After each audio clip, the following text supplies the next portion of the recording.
अगले सवाल के पहले जाने के पहले मैं इस एक भाई का जवाब ज़रूर देना चाहूँगा। और हालांकि ये पूरे भारत को ये जवाब देना बहुत ज़रूरी है कि सर खान सर के घूंघट विवाद के ऊपर में आप क्या कहेंगे। देखो मेरे भाई, मैं जब से शादी से आया हूँ तब उसके बाद में काफ़ी अलग अलग लोगों के यहाँ पर मैंने वीडियो देखे जहाँ पर उन्होंने सीधा ये कहा कि एक तरफ खान सर महिला सशक्तिकरण की बात करते हैं लेकिन वो अपने घर में ही घूंघट प्रथा लेकर के चल रहे हैं। ठीक है, तो शुरुआत उनको अपने घर से करनी चाहिए। दूसरे ने यहाँ पर ये कहा कि ये खान सर का जो है सोच दिखाता है कि वो कितना खुले मन के हैं। ठीक है, उनकी सोच बहुत ही छोटी है। तो मेरे भाई देखिए, सबसे पहली बात पता है क्या है, यहाँ पर आप सोच को बड़ा और छोटा आप अपने हिसाब से पैमाने से आप देख रहे हैं। आप शायद उस व्यक्ति के नज़रिए से नहीं देख रहे जिसके ऊपर में सारी कहानी बीत रही है। मैं आपको बहुत एक छोटी सी बात बताता हूँ। मेरी एक बड़ी प्यारी गुड़िया है, मेरी बहन है। ठीक है, वो आती है ऑफिस में, वो सारा काम करती है, वो हर एक व्यक्ति से मिलती है, हर एक डिपार्टमेंट को देखती है, लेकिन इसका मतलब ये नहीं है कि उसको इंटरनेट पर बहुत पॉपुलर होना है।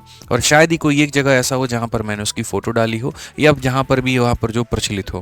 कारण पता है क्या है, क्योंकि उसको अपना काम प्यारा है जिसके ऊपर में वो निष्ठावान तरीके से वो करती है। लेकिन इसका मतलब ये नहीं उसको पीआर लूटना है, उसको अपनी मर्यादाएं पता है। और मैं भी उसकी इस इज्जत का बहुत ख्याल रखता हूँ। मैं किसी बच्चे के लिए मेरे भाई कहीं पर भी जा सकता हूँ, मैं धरने पर बैठ सकता हूँ, मैं ज़रूरत पड़े तो उसके लिए जेल भी जा सकता हूँ धरना देते देते। मैं ज़रूरत पड़े तो ज़मीन पर बैठ करके खा सकता हूँ, मैं ज़रूरत पड़े तो मेरे भाई उसके महल में भी जा सकता हूँ। लेकिन इसका मतलब ये नहीं कि मैं जहाँ जहाँ पर जाऊँगा अपने परिवार को भुक्तभोगी बनाऊँगा। जो व्यक्ति मेरे साथ में होता है उसकी इज्जत का ख्याल रखना भी मेरे लिए सबसे बड़ी सम्मान की बात है। और शायद इस बात का इंसान फेरों में वचन भी लेता है। तो खान सर अगर आपके लिए कहीं पर नहीं आ रहे तो मैं मानता हूँ यहाँ पर वो गलत है। लेकिन अगर वो व्यक्ति के साथ में जो दूसरा पर्सन है, जो उसका जीवन पार्टनर है, जो उसका लाइफ पार्टनर है वहाँ पे, ठीक है, वो कोई शोपीस नहीं है जिसको सरेआम हर किसी को दिखाया जाए। घर वालों ने उसको देखा, बहुत बढ़िया तरीके से यहाँ पर सारी चीज़ें हुई, तो अब आवश्यकता और क्या है। वो तो अपना पर्सनल चॉइस हो जाता है ना। क्या पता यहाँ पर उनकी खुद की पर्सनल मर्जी ना हो।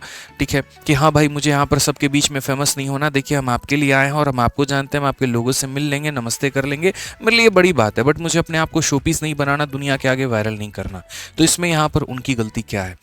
क्योंकि यार जिस लेवल की पॉपुलैरिटी है ना उस इंसान की, जिस लेवल की पॉपुलैरिटी है, आप समझिए वहाँ पर बहुत आसान होगा। वो जहाँ पर भी काम करती हैं वो अपना काम नहीं कर पाएंगी।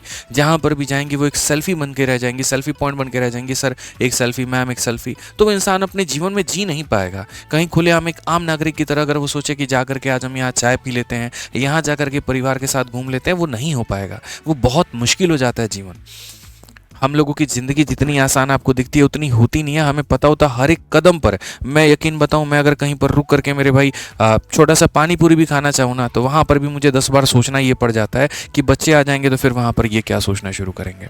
हर कदम पर मेरे भाई फूक फूक करके चलना पड़ता है। ये सोशल मीडिया का ज़माना ही ऐसा है, कौन कहाँ से मोबाइल निकाल करके किस तरह की वीडियो बना देगा, किस तरह से किसके साथ में अटैच कर देगा। एआई का ज़माना ऐसा है कि किसी के चेहरे पर किसी की बॉडी लगा दो, किसी के बॉडी पर कुछ चेहरा लगा दो और किसी भी तरीके से वायरल कर दो, बाद में वो इंसान खुद में पीड़ित रहता है। तो मैं नहीं मानता हूं कि यहाँ पर भी कहीं ये गलत है। हर इंसान की एक अपनी पर्सनल चॉइस है और इसमें वो स्वतंत्र है अपने विचारों के साथ में अपनी बात को रखने के लिए। ठीक है, अपने मतलब एक्शंस को रखने के लिए उन्होंने बुलाया। अगर आपको सम्मान में कहीं कमी दी हो तो आप वो बताओ, अगर आपको इज्जत में कहीं पर कमी दी हो तो वो बताओ। बट मुझे नहीं लगता कि यहाँ पर ऐसा कुछ भी हुआ है।